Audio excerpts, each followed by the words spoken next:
তো আজকের ক্লাসের টপিক হচ্ছে আমাদের কি মেকানিজমস অফ হরমোন অ্যাকশন, যে আমাদের বডিতে যে বিভিন্ন ধরনের হরমোন আছে এই হরমোনগুলি কী করে কাজ করে।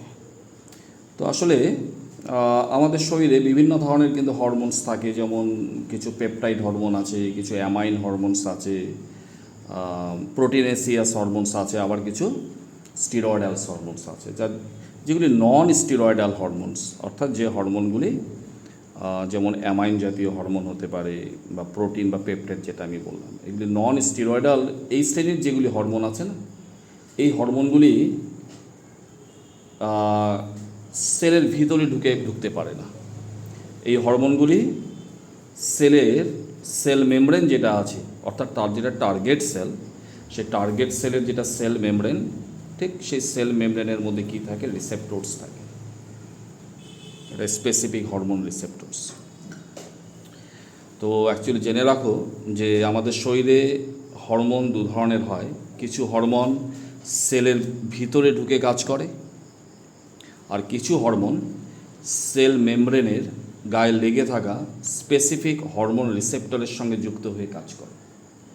সব হরমোন সেলের ভিতরে ঢুকতে পারে না, বিশেষ করে যেগুলি স্টিরয়েড হরমোনস, এই স্টিরয়েড জাতীয় যেগুলি হরমোন আছে সেগুলি সেল মেমব্রেন ক্রস করে সেলের ভিতরে ঢুকে গিয়ে ডাইরেক্ট জিনের উপরে গিয়ে কাজ করে। তো আমরা দেখে নিই এক একটা। তার নন স্টিরয়েডাল যেগুলি হরমোন, এগুলি তার টার্গেট সেল যেটা আছে, তার যেটা সেল মেমব্রেন, সেই সেল মেমব্রেনের মধ্যে স্পেসিফিক রিসেপ্টরস থাকে। হরমোন তো অ্যাকচুয়ালি ব্লাডের দ্বারা সার্কুলেট হয়, এটা তো কোনো ডাক দিয়ে তো আর পাস হয় না।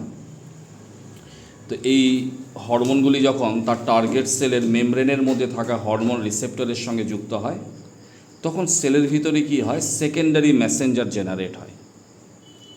সেকেন্ডারি মেসেঞ্জার বলতে ধরো IP3, সাইক্লিক অ্যাডিনোসাইন মনোফসফেটস বা ক্যালসিয়াম, এরকম স্পেসিফিক সেকেন্ডারি মেসেঞ্জার জেনারেট হয়।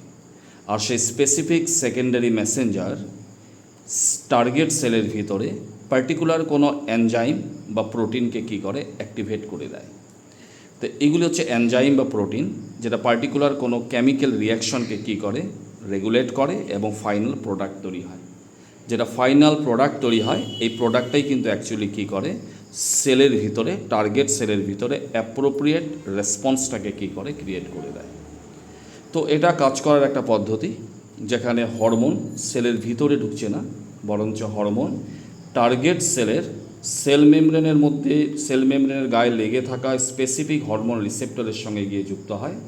আর তখনই সেলের ভিতরে কিছু প্রতিক্রিয়া হয়, অ্যাজ এ রেজাল্ট সেলের ভিতরে কিছু সেকেন্ডারি মেসেঞ্জার জেনারেট হয়, যেমন সাইক্লিক অ্যাডিনোসাইন মনোফসফেট আদি, এবং সেগুলি পার্টিকুলার কোনো এনজাইমকে অ্যাক্টিভেট করে। এনজাইম সেলের ভিতরে পার্টিকুলার কোনো কেমিক্যাল রিয়াকশনকে ক্যাটালাইসিস করে, আর তাতে যেটা ফাইনাল প্রোডাক্ট তৈরি হয় সেটাই সেলের মধ্যে অ্যাপ্রোপ্রিয়েট রেসপন্সটাকে নিয়ে আসে। আরেক ধরনের হরমোন আছে, যে হরমোনগুলি সাধারণত স্টিরয়েড শ্রেণীর হরমোন হয়, এগুলো লিপিড ডিরাইভড হরমোন। এই হরমোনগুলি কী হয়, ডাইরেক্টলি এগুলি সেল মেমব্রেন ক্রস করে সেলের ভিতরে চলে যেতে পারে। যেমন এই ছবিটাতে আমরা দেখছি স্টিরয়েড হরমোন টার্গেট সেলের ভিতরে ঢুকে গেছে। টার্গেট সেলের ভিতরে গিয়ে স্পেসিফিক হরমোন রিসেপ্টরের সঙ্গে কী হয়, যুক্ত হয়।